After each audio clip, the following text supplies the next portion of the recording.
नरेंद्र मोदी साहब ने मुस्लिम दुनिया के ट्रिप्स बहुत तेजी से बढ़ा दिए हैं। एक साइड पे वो साउथ चाइना सी के अंदर कंट्रीज के अंदर इन्फ्लुएंस बढ़ाने की कोशिश कर रहा है इंडिया। ये बड़ी खतरनाक बात है। ये इंडियन मीडिया में भी चीज आ गई है। इंडियन एक्सप्रेस अगर देखें, पूरी दुनिया में देखें, जितनी भी एक्सेसरीज यूज हो रही हैं वो अब इंडिया ने लॉन्च कर दी। पहले चाइना की हम करते थे, हवावी कंपनी की, उसके बाद इंडिया आ गया है। यूनाइटेड नेशन सिक्योरिटी काउंसिल की तरफ से स्टेटमेंट आई है कि इंडिया इस टाइम दुनिया का तीसरा बड़ा पावरफुल कंट्री बन चुका है। ये जो नरेंद्र मोदी साहब मुस्लिम दुनिया के करीब हो रहे हैं, इसकी क्या ज्यादा वजूहात हैं? मैं इसको हमेशा डायरेक्ट एक चीज के साथ लिंक करने की कोशिश करता हूं कि अमेरिका की वीक फॉरेन पॉलिसी, उसके साथ लिंक कर, और जो वैक्यूम उसने क्रिएट किया है उस वैक्यूम को फिल करने की कोशिश की जा रही है। अब उसमें जो एक चीज ऐड करना चाहूंगा चीमा साहब, वो ये है कि मोदी साहब ब्रुनाई गए हैं क्योंकि ब्रुनाई से तेल लेते हैं, इसरो का ऑफिस है वहां पे मौजूद है, इस्लामिक दुनिया का एक इंपॉर्टेंट कंट्री है। फिर उसके बाद मोदी साहब सिंगापुर गए हैं उसके बाद, और वहां पे डायस्पोरा को उन्होंने एंगेज किया, बड़ा लंबा चौड़ा 4 मेमोरेंडम ऑफ अंडरस्टैंडिंग साइन किए जिनमें सेमी कंडक्टर हैं उनके साथ। ना सिर्फ डायस्पोरा को प्रमोट कर रहे हैं, वहां पे भारतीय इन्वेस्टर्स के लिए भी मोदी साहब कॉन्ट्रैक्ट साइन कर रहे हैं। जयशंकर साहब उनके साथ हैं, एनएसए वो उनके साथ हैं। एक साइड पे वो साउथ चाइना सी के अंदर कंट्रीज के अंदर इन्फ्लुएंस बढ़ाने की कोशिश कर रहा है इंडिया। इसी वजह से मैं समझता हूं कि भारत ने अपने डिसीजन खुद लेने शुरू कर दिए हैं, अपने कंट्री को प्रमोट कर रहे हैं, अपनी करेंसी को प्रमोट कर रहे हैं, अपने डायस्पोरा को प्रमोट कर रहे हैं।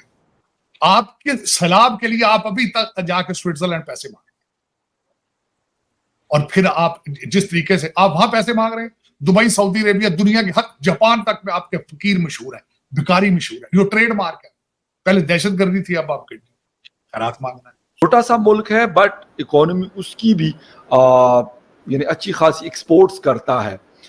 क्या चीजें थी कि अभी इंडियन प्राइम मिनिस्टर हम देखते हैं वो अमेरिका भी जाते हैं, वो रशिया भी जाते हैं, वो यूरोप के दौरों पे भी जाते हैं, लेकिन वो सिंगापुर, ब्रुनाई या फिर इस तरह के वेस्ट अफ्रीकन जो कंट्रीज हैं, जो अगर देखने को हम देखें तो शायद ऐसे लगता है, हालांकि मैं ये नहीं कहता कि वेस्ट अफ्रीकन कंट्रीज और ये जो ब्रुनाई या फिर सिंगापुर एक जैसे इकोनॉमीज इनकी बहुत अच्छी है। थोड़ा सा सिंगापुर से स्टार्ट लेते हैं कि क्या ऐसी चीज़ें डेवलपमेंट्स हुई हैं सिंगापुर के साथ इंडिया की जब प्राइम मिनिस्टर ने विजिट किया है, मजीद इन फ्यूचर क्या होने जा रहा है, और पहले अगर मतलब कारोबार है तो उसमें क्या चीज़ें थी और मजीद क्या होने जा रहा है? देखिए, सिंगापुर तो हमारा फकर भाई बहुत क्रूशल पार्टनर है और एक वो हब है एशिया का फॉर इंटरनेशनल ट्रेड। बहुत छोटी सी कंट्री है but they are very critical, ठीक है ना। और वहाँ पे एक बहुत स्ट्रॉन्ग इंडियन डायस्पोरा रहता है। आपको पता होगा कि सिंगापुर की जो नेशनल लैंग्वेजेस है उसमें एक नेशनल लैंग्वेज तमिल भी है। तो उसको देखते हुए ये काफ़ी हमारा इम्पोर्टेंट रिलेशनशिप है उनके साथ। अभी जो जहाँ तक मैंने देखा कि जो MOU उनके साथ साइन हुए हैं इस बार सिंगापुर के साथ प्रधानमंत्री मोदी के इस दौरे पर, उसमें है फील्ड ऑफ डिजिटल टेक्नोलॉजीज, जिसमें कि दोनों कंट्रीज एक साथ काम करने के इच्छुक है। इंडिया सिंगापुर सेमीकंडक्टर इकोसिस्टम, ये बहुत बड़ी इनिशिएटिव है, क्योंकि आपको पता है कि अभी तक इस पूरे रीजन में सेमीकंडक्टर के बिजनेस में चाइना का एक छत्र राज रहा है, ठीक है ना। तो सिंगापुर और इंडिया का ये जो सेमीकंडक्टर में इनिशिएटिव है, that will change the field forever, because semiconductor is the chip on which world runs. आज हर चीज में सेमीकंडक्टर चलता है, ये आपको भी पता है मुझे, फकर भाई हमसे ज्यादा। So cooperation in the field of health and medicine and educational cooperation and skill and development है, ये चीजें हुई हैं जो कि उनके साथ साइन हुआ है।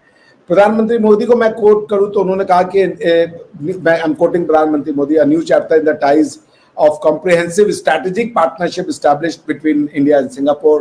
तो अब आप अगर यहाँ के लोग मिले हैं, हालांकि बहुत ज्यादा पॉपुलेशन नहीं है, अगर आप चाहेंगे तो हम लोग वो शेयर कर सकते हैं, जो मैप शेयर कर सकते हैं। जी जी बिल्कुल, आप बोलो जी। तो वो जो मैप है ब्रुनेई का, आप देखें इसको, तो साउथ चाइना सी ही इनका पूरा जो कोस्टल बेल्ट है वो पूरा साउथ चाइना सी में पड़ता है। तो कंसल्ट तो इनके लिए होगा ही, क्योंकि अगर आप साउथ चाइना सी को चाइना कंट्रोल कर रहा है तो इनकी जो ब्रुनेई है, इनकी जो थोड़ी बहुत इनकम का साधन है, वो साधन तो ऑयल है, नेचुरल गैस है, LNG है। इसलिए भी वो इंडिया वहां जाना और ब्रुनेई को अपने पक्ष में लेना वो बहुत इंपॉर्टेंट है।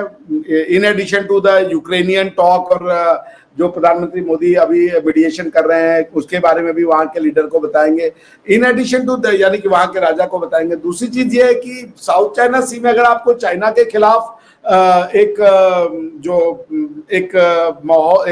ग्रुप तैयार करना है, खिलाफ एज इन जो ये चाहते हैं कि साउथ चाइना सी जो है वो ओपन रहे, वो फ्री रहे ट्रेड के लिए, नेविगेशन के लिए, ताकि वहां पे ऐसा ना हो कि चाइना की दादागिरी हो, चाइना का टोल आपको देना पड़े।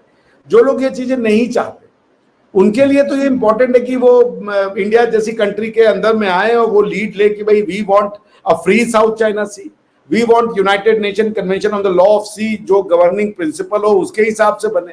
हम चाइना के पार्लियामेंट के द्वारा बनाए गए लॉज को इंटरनेशनल लॉ तो नहीं मान सकते ना फकर भाई। तो इसलिए भी आपको ऐसी छोटी छोटी कंट्रियों का सहारा लेना पड़ेगा या उनको आप इंक्लूड करना पड़ेगा अपने साथ, अपने दम में, because they are very important, they are strategic.